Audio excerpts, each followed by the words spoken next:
चालीन लोटांगण मंदिर चरण डोळ्याने पाहिन रूपा तुझे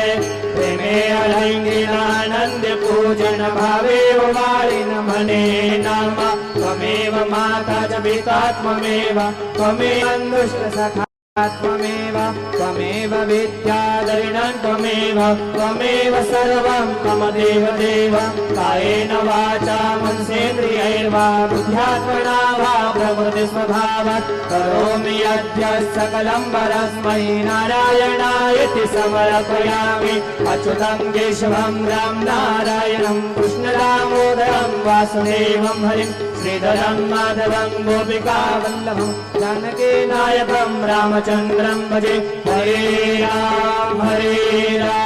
राम राम हरे हरे हरे कृष्ण कृष्ण कृष्ण हरे हरे श्री गुरुदेव